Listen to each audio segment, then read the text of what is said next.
Welcome all of you in this tutorial of Count Vectorizer. So let's see what is Count Vectorizer.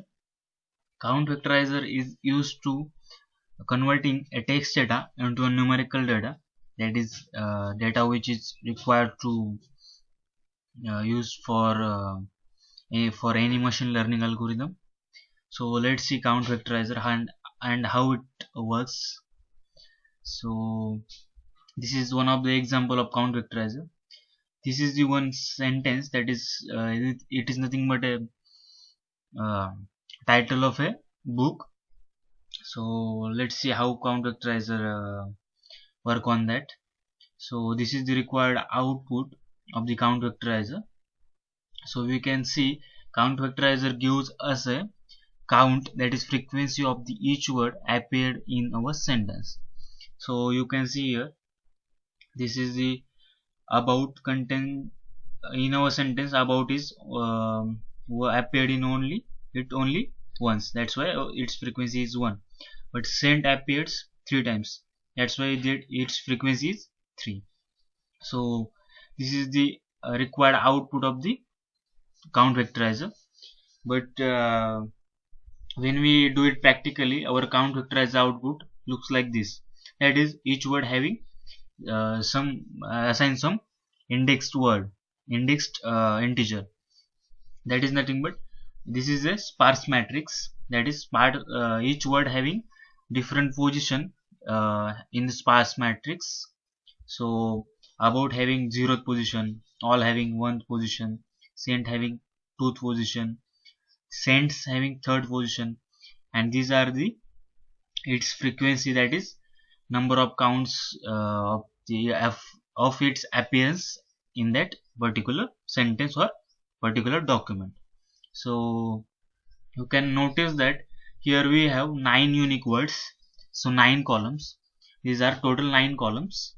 So each column in the matrix represent a unique word in the vocabulary, while each row represents the documents in our dataset, that is nothing but sentence in our dataset. In this case, we only have one book title, that is the document, that is our sentence, and therefore we have only one row, that is nothing but it is having only one row. If we have more than one sentence, then there are more than one rows. So the values in each cell are the word counts. Note that with this representation, count of some words could be 0 if the words did not appear in the corresponding documents. If the word does not appear in the document, then its count should be 0. While visually it can easy to think of the words matrix representation like in figure 1. We think our matrix look like this, but actually in output of Count Vectorizer our matrix look like this. So it does not having the words which are present in our document or in our sentence. It having some indexed integer that is assigned to each word of our document or of our sentence. So with Count Vectorizer we are going to convert raw text to a numerical vector representation of the words. This makes it is easy and it is directly used for it is directly used in any machine learning algorithm for classification and clustering. So let's do it practically. From sklearn, we first of all import Count Vectorizer, and this is our data containing 5 sentences, that is it are nothing but 5 titles of the different books. So let's execute our code. Our code is executed here. Now though we apply it on our document, we apply Count Vectorizer on our this data, and let's see how it runs. Let's run our code. Our code is run here. What happens in above 5 books titles? We pre-process, tokenize and represent a sparse matrix as explained in introduction. Okay. Count Vectorizer does the following things by default. It converts lower all text data into lowercase. If we set our lowercase equals to false in our arguments, then it does not convert all text data into lowercase. It uses UTF-8 encoding method and it performs tokenization by default. That is, convert raw text to a smaller units of text. It uses word level tokenization, that is, meaning of each word is treated separately. Okay. It ignores all single characters during tokenization. That is A, I, these are the single characters which are ignored while it's pre-processing. So let's look at vocabulary of our data, that is collection of unique words of our documents, that is of our this data.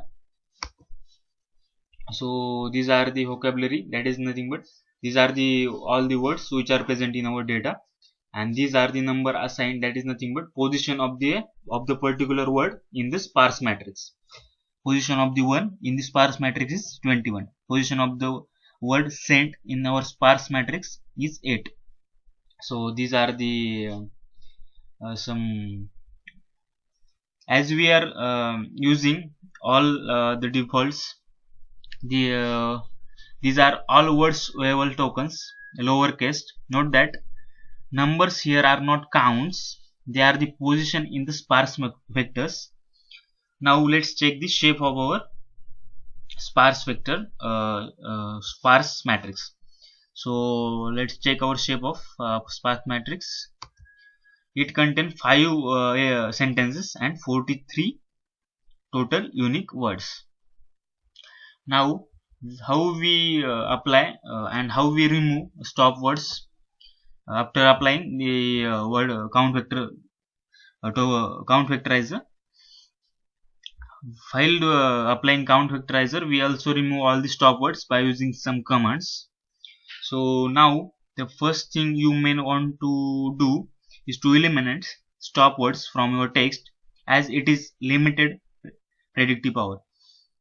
So stop words does not matter for our text analysis, that's why we have to remove that all the stop words, and it may not help with downstream tasks such as text classification.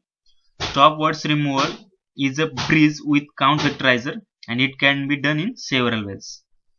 So we do here 2 ways. First of all, we customize our count stop words and remove it. Here you can see this is the required command for customization of our count words. Now our sparse matrix shape is 540, that is 5 sentences and 40 unique words, and our original matrix contains 5 sentences and 43 unique words. 3 stop words are removed from our sparse matrix. That is, in this example we provide a list of words that act as our stop words, that is these words. Notice that the shape has gone from 543 to 540 because of the stop words that were removed. Note that we can actually load stop words directly from the file into the list, supply as a stop word list. So to check stop words, we being used when explicitly specified. Simply access CV stop words. By using CV stop words, we get our all the stop words which are used in our data, our command. So let's check which which stop words we used in our data by using CV stop words command. So you can check here also, CV dot stop words.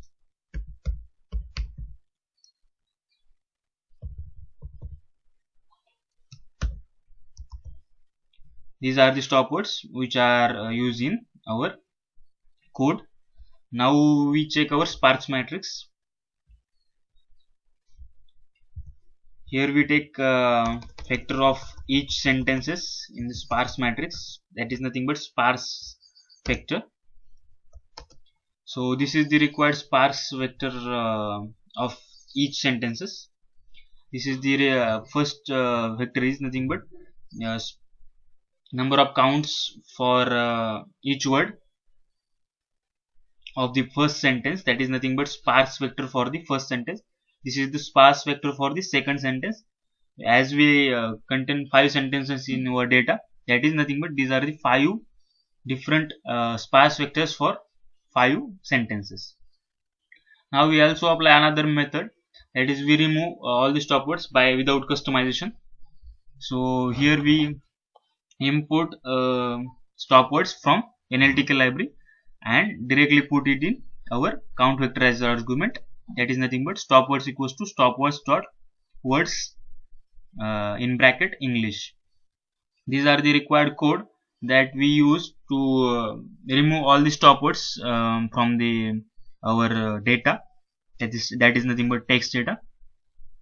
By default all the stop words are removed from our text data.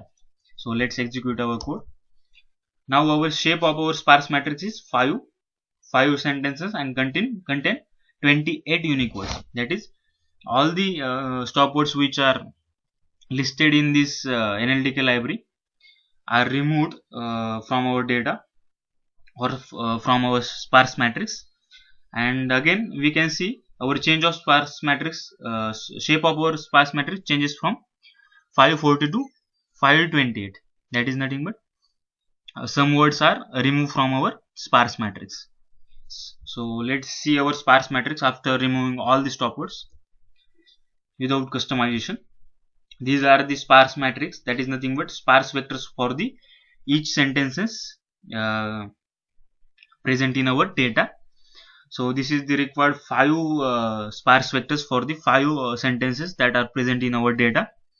So we can see there is change in shape of our sparse vectors. So some words are removed after removing the stop words. So this is the use of our count vectorizer. Count vectorizer by default remove all the single characters as well as stop words. That's and gives us a numerical data, that is we can use for any machine learning algorithm. That is for we use it for classification as well as clustering also. So count vectorizer gives us output with some sparse matrix, and this sparse matrix we can directly use for any machine learning algorithm for classification purpose or any another purpose which we require. So this is the required process for the count vectorizer.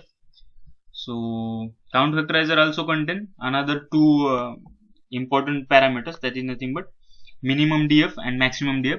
That is nothing but minimum document frequency and maximum document frequency. By default minimum document frequency and maximum document frequency are assigned as 1, that is you can see here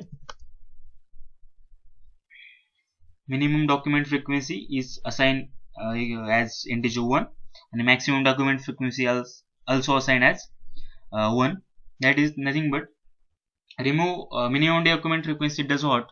Minimum document frequency try to remove all the words which are appeared in less than one document. And what maximum frequency does? Maximum document frequency does? Maximum document frequency try to remove all the words appeared in more than the number assigned to the maximum df in our arguments of the count vectorizer. So these 2 arguments also used to obtain a better sparse matrix. So you can also use that, but we does not require here these 2 arguments. That why we do not use it in our analysis of our text. So you can use it if you want to change our sparse matrix. So this is the required information of our count vectorizer. So may all of you like this tutorial, and thank you all of you. Stay tuned and subscribe our channel for more information about some algorithms which are used in data science. So thank you all of you.